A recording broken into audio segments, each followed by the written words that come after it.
E agora, nós vamos para um momento interessante da aula, que é como tratar. Como é que a gente faz os esquemas de tratamento?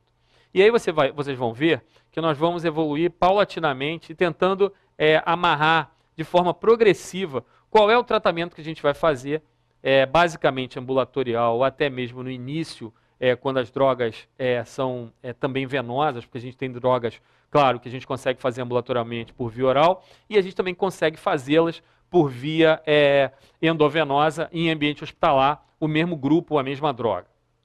Então vamos lá. Do ponto de vista ambulatorial, a gente já sabe hoje, à luz dos novos conhecimentos, das novas convenções, né, que as cepas Streptococcus pneumoniae isoladas no Brasil são uniformemente sensíveis à penicilina. Por que surgiu essa discussão? Porque em torno de 2007, no Brasil, tentou-se fazer uma certa cópia da situação da América do Norte, em que você tem o Streptococcus pneumoniae, a cepa de lá, sensível aos macrolídeos. E aí houve uma ideia de que no Brasil a gente deveria tratar também as pneumonias ambulatorialmente com macrolídeo. Só que, na realidade, no nosso meio, o Streptococcus ele facilmente responde à penicilina, porque a gente deveria fazer um macrolídeo, seria uma confusão, e pelo contrário, os Streptococcus pneumoniae no Brasil, eles apresentam sim uma certa resistência a macrolídeo. Então o macrolídeo ele fica basicamente reservado para os germes atípicos e não para o pneumococo, ainda que muitas vezes você tem que fazer associação, como a gente vai ver a seguir. Bom, e aí a gente tem aqui os pacientes ígidos, você basicamente vai ter o tratamento com beta-lactâmico. E por que tem essa cruzinha aqui embaixo, a gente está vendo aqui no slide? Porque essa cruzinha significa em alguns eventos você pode ter uma falência, mas essa falência não tem nada a ver com a resistência ao beta-lactâmico, às penicilinas, ou à cefalosporina. Tem a ver, muitas vezes, de a gente estar diante de um outro germe, por exemplo, o hemófilo. Então a falência, muitas vezes, não é porque o Streptococcus pneumoniae não respondeu exatamente à penicilina. É porque, muitas vezes, você está diante de um diagnóstico equivocado.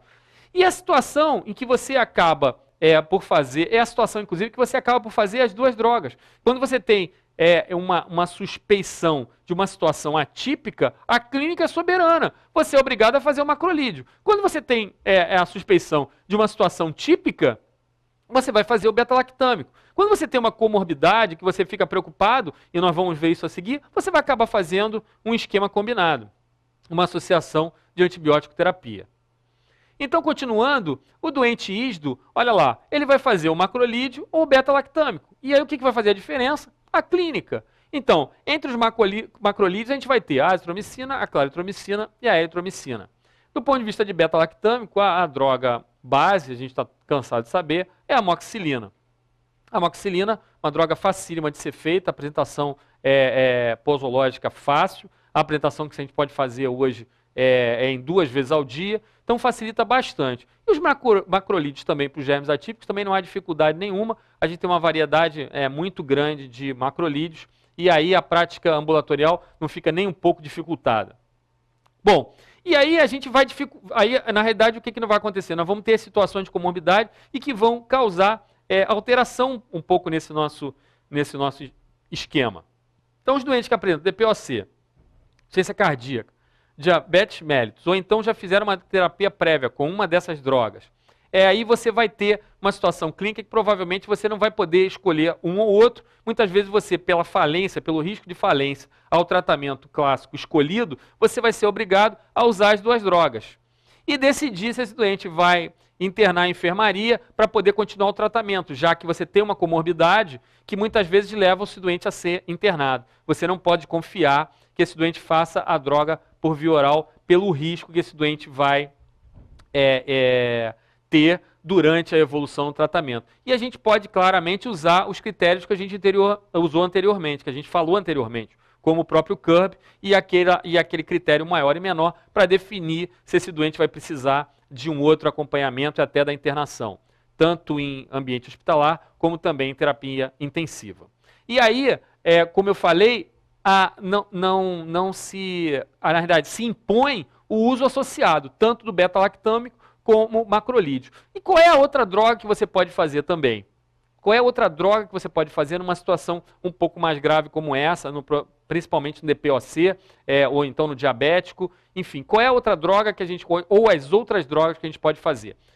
A outra droga é a quinolona respiratória, que entra como droga importante numa situação clínica mais grave. E dos beta-lactâmicos, é claro que você também vai ter que evoluir. Como eu havia falado anteriormente, essa associação ela já acontece porque você está diante de uma situação mais grave. Você tem uma comorbidade que facilita uma evolução ruim.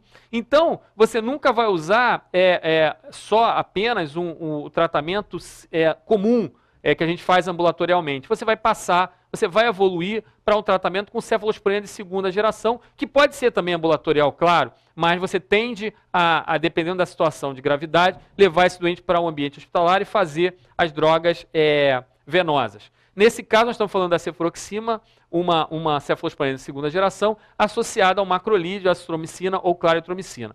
Ou ainda o uso da quinolona respiratória isolada. Nesse caso, você pode usar uma quinolona respiratória isolada. E aí, das quinolonas respiratórias, a gente vai ter a moxifloxacina ou a levofloxacina. Muito bem. Continuando o acompanhamento, evoluindo aí no nosso raciocínio, vamos dizer que esse doente tem evoluído com aqueles critérios que a gente viu anteriormente, um critério maior, 2 menores, e você é obrigado a colocar o doente em unidade de terapia intensiva. É óbvio que se esse doente evoluiu pior, esse doente tem uma chance de ter um quadro pneumônico mais grave, uma situação clínica, de uma forma geral, mais grave, e aí pressupõe uma evolução também na sua abordagem terapêutica. E aí, qual será a sua abordagem nesse momento? A gente não foge muito da base inicial, mas você tem que recompor esse esquema antibiótico, e aí o beta-lactâmico com o macrolídeo muda um pouquinho. Você evolui o beta-lactâmico para uma cefalosporina de terceira geração. Cabe ressaltar aqui que nunca uma cefalosporina de primeira geração. Lembrando que a cefalotina e a cefalexina, a cefalotina venosa e a cefalexina por via oral, são drogas que preferencialmente tratam os gram positivos, né? Mas basicamente a gente usa para uma situação clínica de infecção, muitas vezes de pele. Não é a droga de escolha para o tratamento de pneumonia, principalmente em doentes que podem ser acometidos por germes gram-negativos. E aí você entra num nível de cefalosporina que são as de segunda e terceira geração, que você passa a atingir o tratamento dos gram-negativos. Então, por isso, a ceftraxona entra junto com o macrolídeo, a azitromicina e clarito para o tratamento quando você bota o doente em terapia intensiva e o doente claramente está mais grave. A outra opção é a associação do beta-lactâmico, aí a cefalosporina mesmo, com a quinolona respiratória, nunca sozinho. E aí a gente faz o exemplo de novo da céfalo de terceira e da mox e da levofloxacina. Bom, já que a gente falou em terapia intensiva, nós estamos diante aí de uma situação extremamente frequente, né? Eu desde o início falei que a pneumonia está no dia a dia das nossas vidas no ambiente médico, no ambiente, claro, hospitalar também. Então, a pneumonia nosocomial, ela é a evolução da gravidade, ou seja, você tem um doente já em ambiente hospitalar. E aí o grande raciocínio esse doente está sendo acometido por um germe do ambiente hospitalar, ou esse doente está vindo para o ambiente hospitalar ainda com germes da comunidade. E é por aí que nós vamos continuar o raciocínio e evoluindo praticamente usando aquela base anterior. Mas é claro que aí você começa a ter um pulo de gravidade, porque você começa a pensar que no ambiente nosocomial, no ambiente hospitalar, você tem determinados germes. E aí você passa a afastar um pouquinho o raciocínio do tratamento daqueles germes atípicos. Ou seja, você já está basicamente pensando na flora hospitalar. Quando você entra no hospital, você basicamente começa a esquecer, principalmente quando a pneumonia toma uma gravidade maior, você começa a esquecer aqueles germes atípicos, como a gente falou anteriormente, entre eles a própria legionela, enfim. Você começa a pensar no tempo que esse doente vai estar internado e nos riscos que ele tem de ser infectado e colonizado e logo depois infectado pelos germes do ambiente hospitalar. Então vamos lá falar então da pneumonia nosocomial. Então, quais são os agentes e qual é o tratamento? Essa é a base sempre. E aí, a gente tem que pensar, como eu falei, basicamente em tempo que o paciente está no ambiente hospitalar e se ele tem fatores de risco ou não. Então, se ele está num período maior no ambiente hospitalar, ele aumenta o risco dele ser acometido pelos germes do ambiente hospitalar. Se ele está entre 48 horas e 96 horas, 4 dias, você continua pensando nos germes que acometem o doente, principalmente os típicos, que acometem o doente no ambiente comum, no ambiente domiciliar, E aí você tem o pneumococo, o hemófilo e as enterobactérias não multiresistentes. Claro, a gente também está falando do doente sem fatores de risco. Quando você pensa num doente que fica mais tempo, é claro que ele deve ter outros fatores de risco para poder estar se perpetuando no ambiente hospitalar, você começa a pensar nos germes do ambiente hospitalar e nos germes mais virulentos, naqueles germes que têm facilidade de sobreviver e de causar infecção nesse ambiente. Então aí nós já estamos falando das pseudomonas, Staphylo aureus, e muitas vezes você pode ter as enterobactérias, muitas vezes multiresistentes, e ainda em ambiente de terapia intensiva, em ambiente hospitalar, principalmente terapia intensiva, o Acinetobacter baumannii, o Acinetobacter sp, que são germes de ambiente hospitalar e que costumam colonizar o ambiente hospitalar e modificar também a colonização do paciente. Claro que também, nesse caso, os fatores de risco aumentam a gravidade da situação e favorece a gente pensar nesses germes que são mais virulentos e que acabam por modificar até a sua abordagem clínica nesse doente, a abordagem terapêutica. Bom, você tem, então, basicamente, doente que já está fazendo uso de antibiótico e nas últimas, mais de 24 horas, nos últimos 15 dias, o doente já está em uso de antibiótico terapia por conta dele estar no ambiente hospitalar. Então, esse doente que é acometido, você tem que pensar que ele já está em uso de alguma antibiótico terapia e ele está evoluindo com alguma infecção nova. E essa infecção nova, é claro, já se dá em cima de um antibiótico que está acontecendo. Outra coisa importante lembrar é o seguinte, qual é o outro fator de risco que a gente pode ter? É o uso de corticoide, o doente está imunossuprimido ou está com uma imunodepressão qualquer. Né? Como a gente já falou do ponto de vista de pneumonia, de risco, você tem o doente usando uma droga imunossupressora ou até o próprio corticoide, levando uma diminuição da resposta desse doente.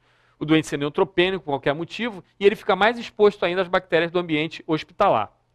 O doente tem um evento neurocirúrgico que favorece ao risco de broncoaspiração, nível de consciência, favorece uma colonização específica, como eu já falei anteriormente, os eventos neurológicos. O doente pode ter, inclusive, dependendo do que for, uma solução de continuidade para dentro da cavidade. Então, facilitando uma situação de maior dificuldade de tratamento clínico. Ventilação mecânica prolongada, o doente que faz pneumonia sob ventilação mecânica. O doente acabou de entrar no ambiente hospitalar, ele piora e ele é levado à terapia intensiva, com aqueles critérios que a gente viu anteriormente, maiores e menores. O doente precisa de ventilação mecânica. E ele faz uma pneumonia em cima desse evento de ventilação mecânica. Ele já está com a sua via aérea invadida. Facilita as alíquotas e facilita a colocação do germe lá dentro. A própria intubação facilita esse acometimento por germes hospitalares, como a gente está vendo aqui embaixo. Pseudomonas, Staphylo, enterobactérias multiresistentes, Acinetobacter. Bom, além disso, claro, o doente em síndrome de angústia respiratória do adulto também pela situação inflamatória, facilita essa situação clínica de exposição a esses germes do ambiente hospitalar e uma pneumonia grave, porque naturalmente ele estará em ventilação mecânica, pela síndrome de angústia respiratória do adulto. Muito bem. E aí, como é que a gente começa a tratar? Qual é o antibiótico que se faz nesses doentes que têm a pneumonia nosocomial de início precoce? A gente está pensando naquelas bactérias típicas que vieram do ambiente domiciliar. Bom, o esquema não foge muito ao preconizado. A gente saiu com o macrolídeo por conta da gente não estar pensando mais em germes atípicos. Então, continuam os beta-lactâmicos, mas o beta-lactâmico com o reforço do inibidor da beta-lactamase, que você pode passar a ter bactérias produtoras de beta-lactamase. Então, você é obrigado a usar amoxicilina com clavulanato ou ampicilina com Subactam. Então é basicamente isso, ou ainda o tratamento com cefalosporinas de terceira geração. E aí ainda se indica o uso de quinolona respiratória.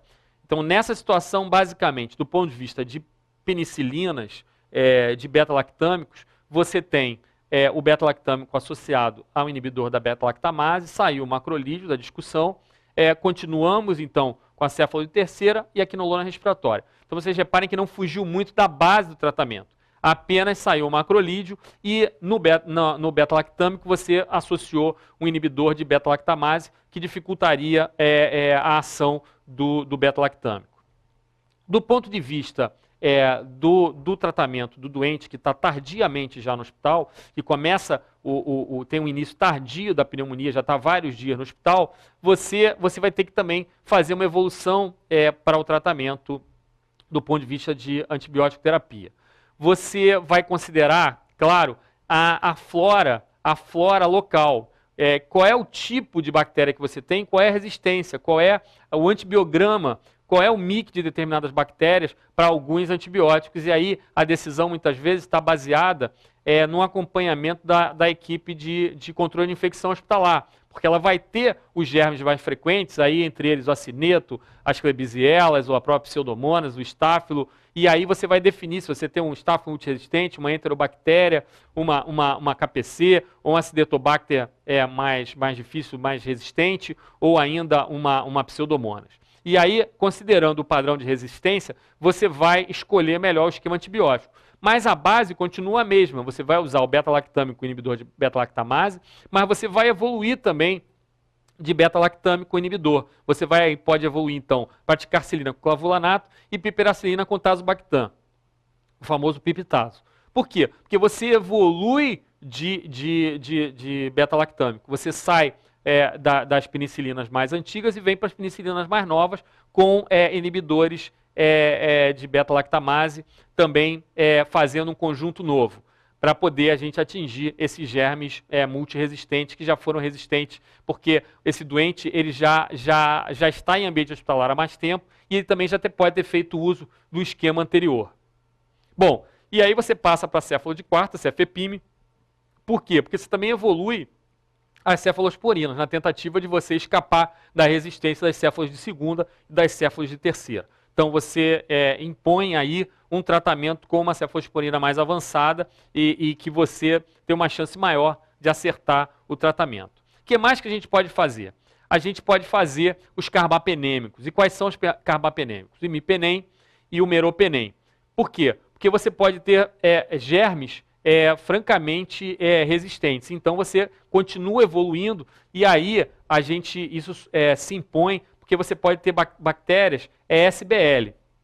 Essas bactérias ESBL, elas precisam de uma análise diferente, ou seja, as ESBLs, elas precisam de um tratamento com carbapenêmicos.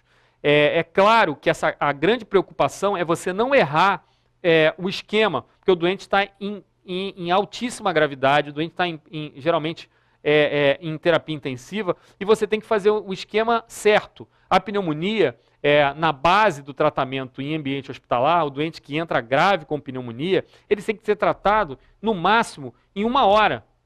Quanto mais tempo você demora, pior o prognóstico.